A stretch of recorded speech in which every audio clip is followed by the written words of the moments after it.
there's that, and then Tony, when you go back into when you were first starting out, when you I want to tell a Johnny Rod story. oh, we need a Johnny Rod story here for breakfast. You guys be thinking of your questions. I'm going to go to y'all here in a minute. Now, first of all, it's so good seeing Johnny. Johnny was our partner. When you first come into the WWF, the first thing Vince Sr. would do is put you against Johnny Rod. And I always wonder why they put you against Johnny Rod. It's because if you could hold ground with Johnny Rod, you can hold ground with anybody. So if you notice, every newcomer in the WWE, the first match they had was with Johnny Rod. Because Johnny Rod would eat your lunch. He didn't give you nothing. You had to, he made you earn everything that you get. So one day, Johnny came to me, and I don't know if I put this in my book or not, but I should have. Johnny said, Tony, they're going to go all the way with you, which means they wanted to make me champion. He didn't say that. He said, they're going to go all the way with you. You got the green light, kid. As long as you don't screw up. He said, if you do right, these people will make you a millionaire. But if you screw Vince one time, he would never stop screwing you. So I said, Johnny, because I knew he didn't work in the office, how you know this? Me and Johnny, S.D. Jones used to hang out together. And when I said this, Johnny was smart laughing, but part of the guy used to do this when he told me. Johnny, Vince McMahon Jr. and the agent at that time, they didn't have a big office and stuff like and internet and all that stuff like they do now. They would go into the bathroom to talk over what they're going to do. Johnny would go into the bathroom first, and he would get up on the toilet and put his feet up. So when Vince come in, he'd look underneath the stall to make sure nobody in there and get a talking. And Johnny was, Johnny in that bathroom, and he'd get up, he gets on the toilet and hold his feet up so they can't see him and listen to everything they say. So when after Vince leave out the office, Johnny was not a blabbermouth. He was not a blabbermouth. Johnny picked his friend very carefully. So the only person Johnny would really talk to back then was S.D. Jones. Because, you know, he helped SD, him and SD was like, they were like brothers. You know, SD loved Johnny, Johnny loved SD. So he would tell SD these things, and SD would tell me as long as I kept my mouth shut, and I never told that story to anybody except when I wrote my book. That's something else. You remember that? I remember that. You want me to tell you when you first worked with me? He forgot to tell you the first time he come in and he's going to get put over and he's working with me. I have to get up with that, and you're going to have to get up with that one. Because you started the trouble and I'm going to finish it. No, you're going to get up. And you'll have to get up. No, you're not old. You're only a baby. I'm old. No, don't talk like that. Be nice. Can you listen? These people are going to enjoy this one, and you forgot all of it. You're not wrestling me. We're not wrestling me. We want him to get up, right? Yeah. All right. Yeah. Look how smart I am. You see how I put him over already? You see how easy it is? You see how easy it is? Okay, now watch this. This is a good one. He comes in. These are small now. These are little ones. He had monsters. And he went in the back. I think it was over here. No. It was in the old place. The other place. Downtown. He went over there in the back. Vincent, the old man is over there. And they told him, go see Johnny. And I don't know, 9 minutes, whatever the heck it was. He comes in, he comes in. Now stand up, will you? No, man. You gotta, listen listen, we were performing here. You got to perform today. You started and I'm going to finish it. All right. But now, look, let's stand back, man. It's still stick. Damn. Wow. Can you imagine working with this guy, brother? Can you, look, I can't even, I don't know how you work with him. He comes, he said, Vince says, blah, blah, blah, and going over. I said, man, you still got to spit it up. I'm a little guy. Huh? Wait a minute. I look up at him, and I said, well, what are you going to do? He goes like this, hold this, brother. I know what that is. I should know what that is. I go, oh, that's no good. What do you mean? I said, because that's no good. You're not going to get over. Okay. I said, do you headbutt? Oh, yeah, I use it all the time. I said, well, I think that's better. All right, let me go see Vince. He works over there. You don't remember this shit. He comes back. He says, whatever you said, it's okay. So I said, ta-da-dee-ta-da-da, go in the corner, I miss it, reverse it, you climb up, you come down, you headbutt me, I take a big bump, and we go home. You remember that? You remember that. And from there on, he got over like $1 million. That's how easy it was. There you go. When I first came here, I fitted with the headbutt and the stick, but high became the press slam. I was wrestling Sergeant Slaughter in Baltimore Civic Center. Sergeant Slaughter. And I press slammed Sergeant Slaughter. A guy named Arnold Stoller saw that, and he called me, threw on the phone, and said, Vince McMahon said, from now on, I don't want you to do no headbutt, no sleeper, I want you to press slam. And it stuck. But you always have an extra headbutt. The headbutts was the biggest high spot, because every time you headbutt, everybody get up. But that's, wait a minute. They always want to be the boss, not me.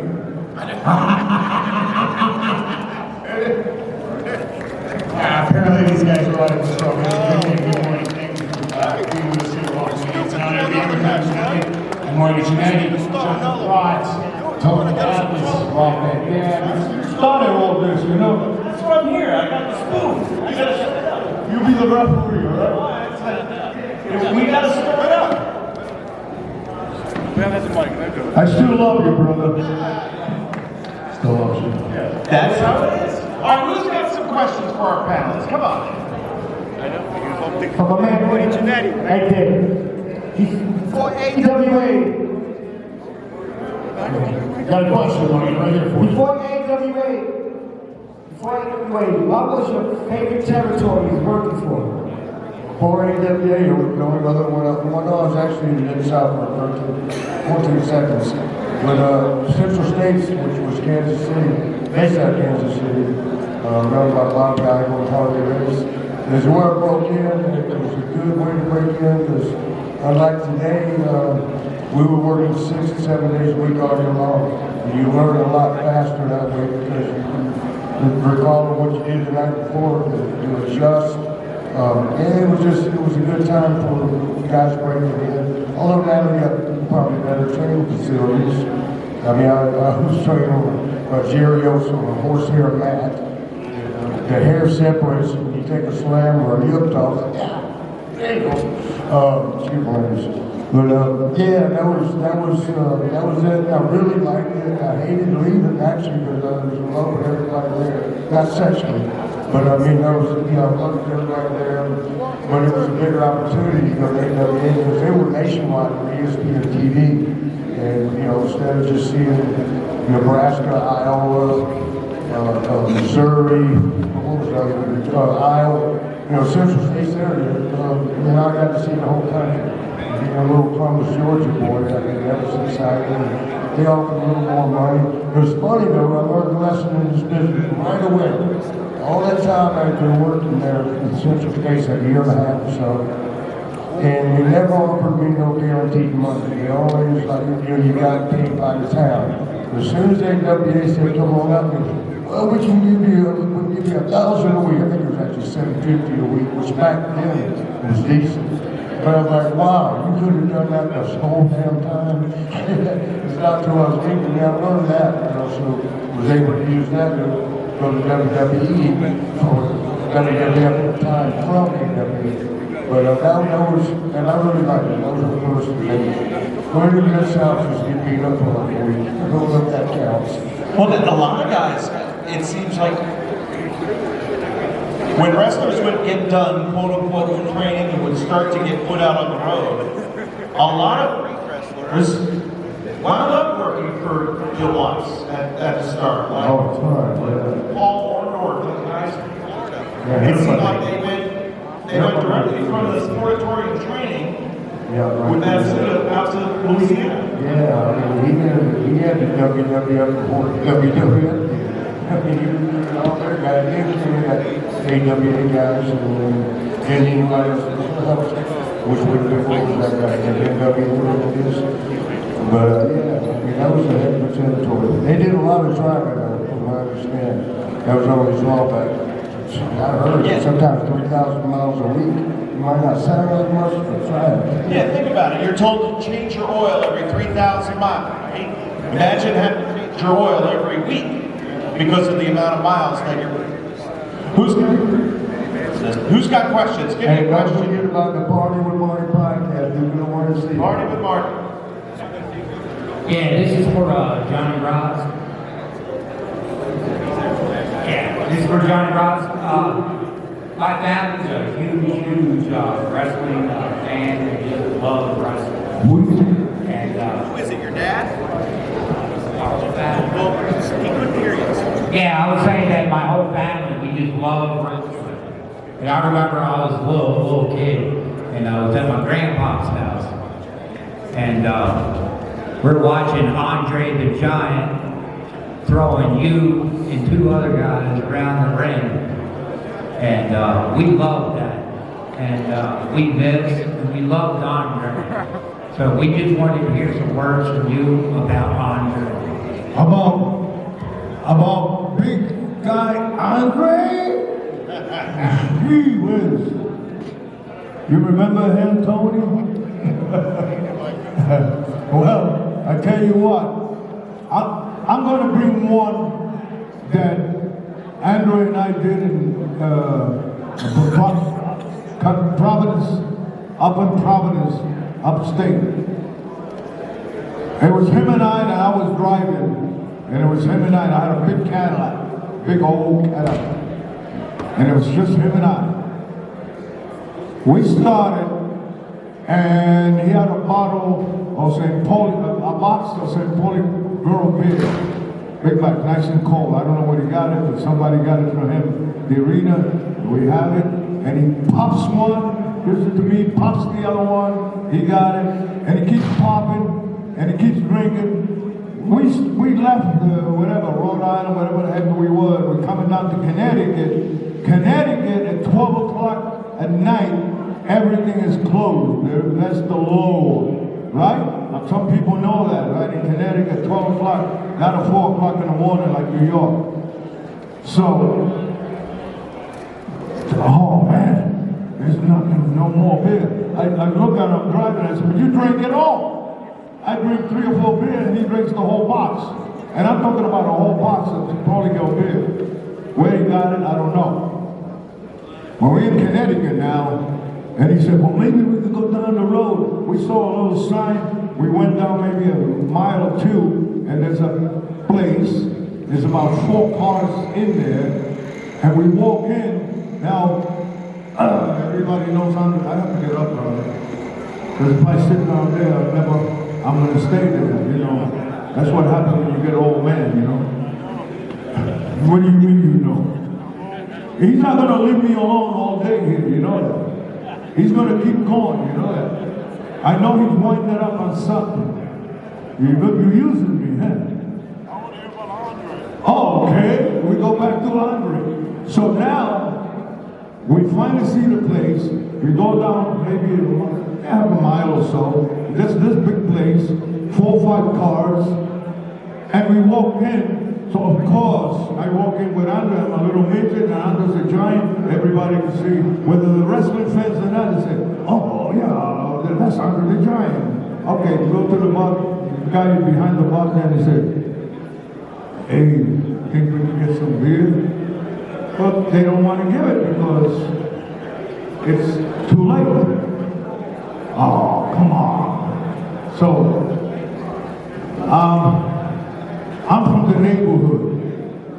You know a few tricks from the neighborhood.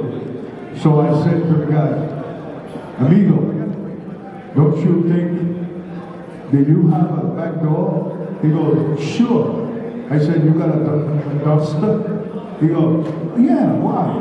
I said, we make noise, you don't sell, we walk out, take a whole box of things, put it in the dumpster, we'll give you the good money, ta-da-da, ta-da-da, and then we just leave with nothing. We go around the block, around the place, we pick them up, and we go. He goes, hey, I think that will work.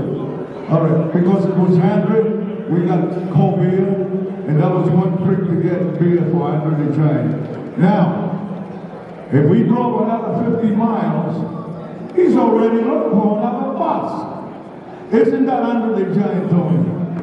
And you want to know another one? We go to 8th Avenue somewhere, or 9th Avenue, there's a place there, Argentina place. We go there, and Andre and Austin there, and when the place closes at 4 o'clock in the morning, because that's it, Andre says to the guy, brother, here's a couple of hundred, and then close the door, and we don't keep drinking.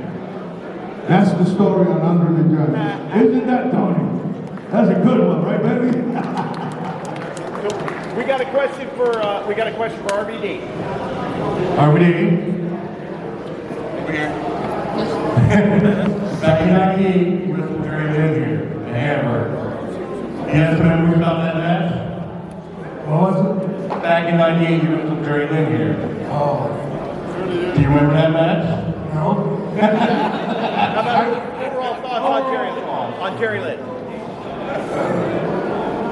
I love wrestling with Jerry Lynn. First time I remember wrestling him was in Philly at the ECW arena, and because of my stature and his, it was expected to be a really short match from Paul and from Sabu. Is he here? No, that's not the 11. Rock's here. Rock. Hey, wait your turn, Dwayne. I saw your match with Jerry. I'll see about it. Yeah. Sabu and Paul both first time, being quick, looking at it, I just thought, man, this guy is really athletic, and I think I had a really good match with him. So I went out there with those intentions to feel him out and to feel the situation out, and didn't know exactly what to expect, but that first match, we went like 20 minutes, and then at the end, my nose was bleeding, my hair's everywhere, my outfit's ripped, blowing splinters out of my ass, and I finally beat him, and it really meant something.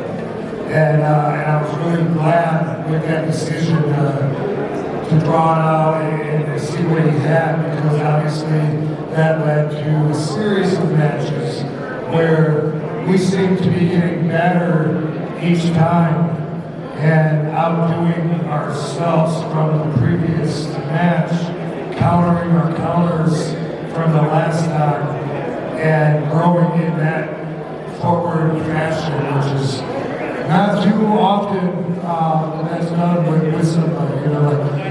Out of my whole career, there's not too many people that I've been in the ring with so many times that we outdid each other, on the spot. I remember last time I went for this kick, he ducked it, so I'm gonna go fake it this time, nobody ducks, I'm gonna get it there. It was like that thinking that made both of us better, brought out the competitiveness in ourselves and each other. So I'm thankful for those matches and for the opportunity to affect the standards of pro wrestling by those matches with Jerry Lynn. Don't remember specifically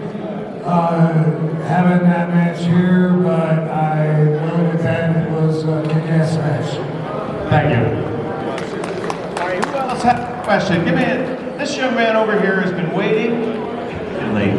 Good. Alright, so this question is for our VP. What made you want to do hardcore wrestling instead of normal wrestling? Your style and the evolution, especially within the ECW, environment. Everything was a little wilder, and the use of tables and a disqualification in some places wouldn't be a DQ in ECW. How did that change what you did?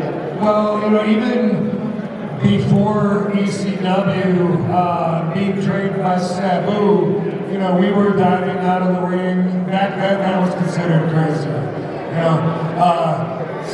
Sabu would put me through a table. Nobody was doing that back then.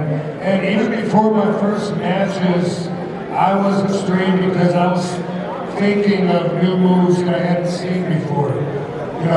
Way before my first match, I was thinking, I wonder if I can jump up and do a split and land on the top rope in the corner and then moonsault from there. That was way before my first match.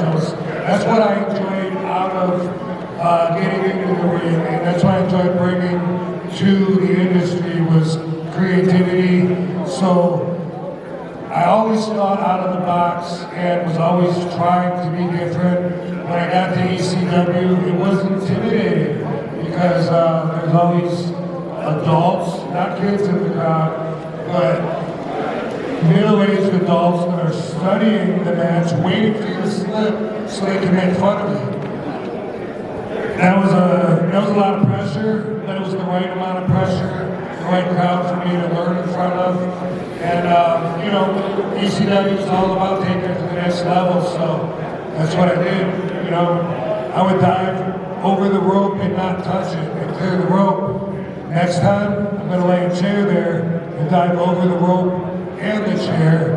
Next time, I got 2 chairs there. I don't even know if people were following what I was doing, but that's the way I was thinking, and that's how I came up with all my moves. I had Jabroni, I threw a chair up and kicked it into the guy's face, and then Fonzie would hold it over the guy's face, and I'd jump off the top rope and kick him, and then I'd crouch the guy on the top rope and get as much air as I could and kick him in the, and then eventually it was like just clear the whole ring. So it was always an extension of my moves and trying to outdo it every time because I learned as soon as I came into ECW, that's exactly what Paul was doing.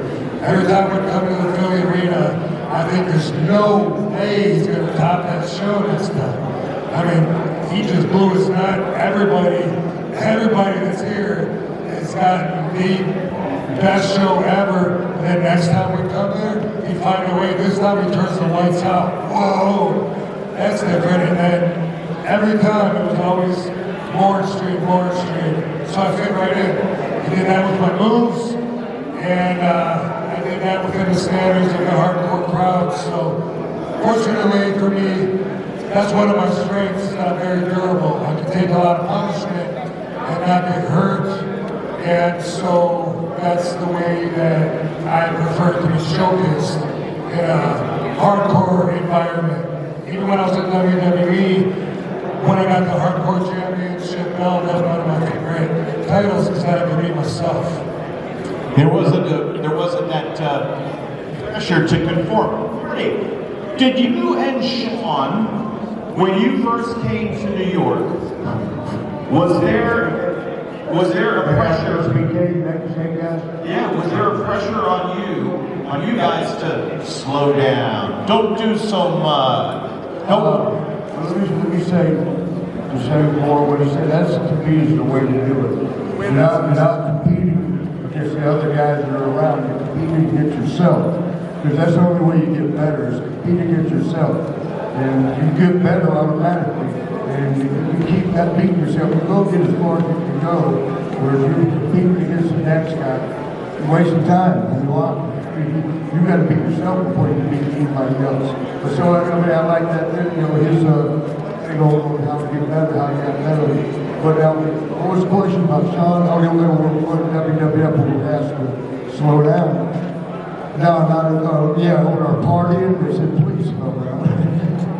And well, that's why we were in one and done. We were one day and got fired. Evidently partying too hard. first time in, and we came in with a reputation. So, you know, we were just asked to slow down as far as that. As far as our style, now they wanted us to be different. We had to be. We were 220 pounds, 6 foot 5'11". Everybody in there was average size was 6'5", 6'6", 280, and most of us. You know, we called it the land of the giants. So I mean, there was no way we could slow down and fit in. So it worked as long as we knew how to work with the big men. And so that was that. When we say though about this Party podcast, I gotta keep going back to it because I've been introduced by a producer, Savage, and he's gonna be on there co-hosting, and you know, he's a producer, and you get another flavor and taste of a wild man here, so let him say hi to everybody. Hello everybody, this is Savage and this is Marty Jannetty, someone who's fired on his first day of the job, and that's why he should be in the Hall of Fame. This man should have that ring. I'm going to do my best to keep the Party with Marty at a minimum. Party light, maybe. You know, he does have to slow down just a little bit, not too much. If you're a Party with Marty, then you know what it's like waking up the next day. If you haven't, watch the Party with Marty and you'll understand what we deal with every week here. And Marty Jannetty here, automatic Hall of Famer in my opinion. Automatic, no doubt about it. Appreciate it. Tony Atlas, when did how old were you when you discovered weight training, weightlifting as a passion?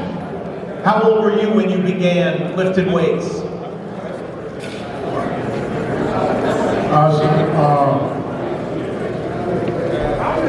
Well, let me see, how can I put this? Let me see how to do this. When I was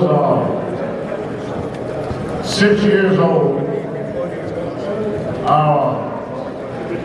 you know, I grew up through segregation, where white and black could not be together. So I got this idea. My mother couldn't get us what you call costumes. So she had some old sheets that she was going to throw away. So my mother came with the idea to cut holes in them, and we're going to be ghosts. Well, in the black neighborhood back then, for Halloween, you got a lot of homemade stuff. You know, popcorn and, you know, homemade stuff. We got that all the time. But on TV, I saw the good candy. You know, the Baby Ruth, the Hershey, all the good candy. So I wanted some good candy. So I went, because I had this sheet on, nobody could see who I were. I went into the white neighborhood to get candy. They didn't know I was black. So then on my way back, a bunch of teenage guys jumped me and took my candy away. So then they used to have programs here in America for underprivileged kids. One of the programs was the Police Athletic League. So really y'all don't know this enough, but 77% of black kids grow up without a father. And the police do not protect black people in the black neighborhood. They don't give a shit. As long as we're doing it to each other, the police didn't really care. So you have to learn at a very young age how to take care of yourself. So I joined the Police Athletic League and started boxing. So I started off as a boxer before I did anything. Then I boxed up until a guy about 15, and a guy named Alfonso Joseph got me to join the YMCA.